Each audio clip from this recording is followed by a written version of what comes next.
Hello and welcome to the Keith Bryant Show today. This is Trevor Galbraith, of course, standing in for Keith.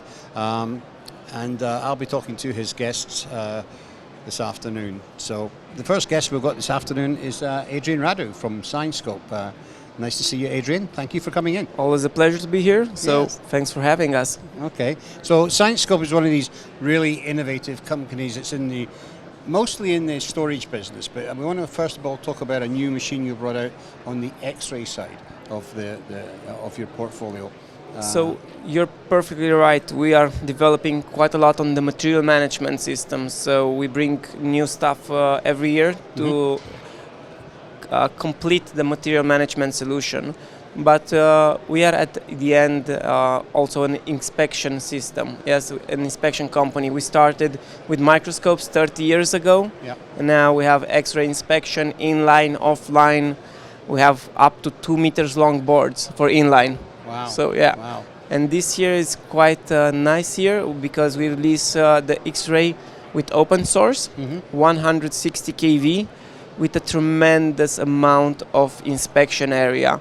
We have a rotating table that has 900 millimeters in diagonal. Okay. So that's impressive. That is impressive. That's big. So what are you doing with that? Is that for long LED boards and things like that? The idea of having such a big system is to be a universal system because one, it has a big inspection area. Second, it has a big tube with open source 160 kV. And third one, we also have released the CT function. Right. So now we are evolving not only one level, but on multiple fields. Yeah, quite a number of levels. You know, if you're bringing CT into it, that's. I think after. Is it full CT? Yeah, it's full CT. Okay. And I think after 20 years on the X-ray inspection on the market, I think there's the right time. The right time to bring it Yeah, in. yeah. Well, certainly it's growing. You know, with the amount of miniaturization and bottom terminated devices, X-ray is becoming more and more important. Absolutely. It's a must. Yeah. From my point of view, it's a must. I know that up to now it was, let's say, optional, and it was more driven by the end client. Yeah, depending what you were building, but almost everybody's got bottom terminated components now. So Exactly. So yeah, I agree. It's quite critical. You've also made some changes on the component storage systems. So I believe dare I say it, you're bringing out a tower. Yes, yes. So there were, steps. We always like to have baby steps where we grow and we grow healthy. Okay. So as you know, we started with the X-ray component counter. Based on the knowledge of that, we developed the incoming material station. To do the linkage, we did the smart racks for management of the reels and everything. Then we do the smart rack for stencils also, so we explore. But in the end now is the time for tower, for humidity control, for automation. And it's really important for us to have the full automation because we have automation at incoming, we have automation at component counting, and full automation of storage just makes sense. Yeah. Absolutely. I mean, I think people are looking for more automation. I mean, they're finding it hard to be able to hire operators these days, and so the more automation they can bring into the factory, then the easier it is for them. So we really want to go with this material management to lights out factory because you have the IMS 200, fully automatic printing labels, placing labels. It is integrated with AGVs for transport.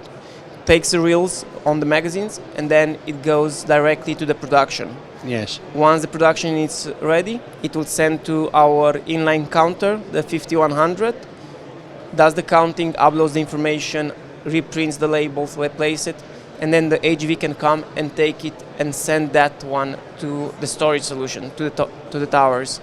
So same magazine, from incoming to the end of the storage. To the end of the storage, okay. So it's not going into smart racks or anything beside the pick and place system. It's actually going straight to the system Yeah. and getting loaded on That's correct. to the pick and place machine. That's correct. Wow. Okay. That's obviously the pick and place machines that allow you to do that. They're not all allowing you to do that quite yet. You know, it's a very interesting time where more and more technology is coming out, and the need to adapt is quite high. So I think the partners in the end will also adapt to that. Yeah. Okay. Great. So that's a couple of new things that are coming out there from the Scienscope stable. Anything else that we should know about? You know, when we started the company, our owner and CEO, Eddie, he started with microscopes. Yes. And then we have the camera systems, and they are amazing. So much technology in such a small device with measurement tool and so on. And this year, what they did, because everyone is talking about AI, correct? Yeah. So very impressive what we did. We connected the camera with the PC because you need the computing power for the AI.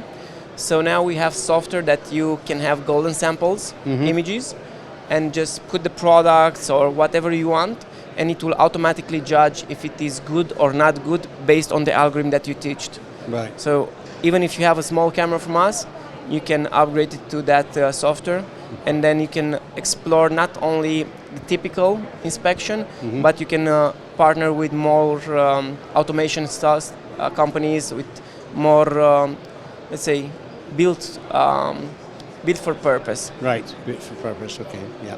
Well, that certainly sounds really interesting, Adrian, and I'm quite excited for the new machines that you brought out as well.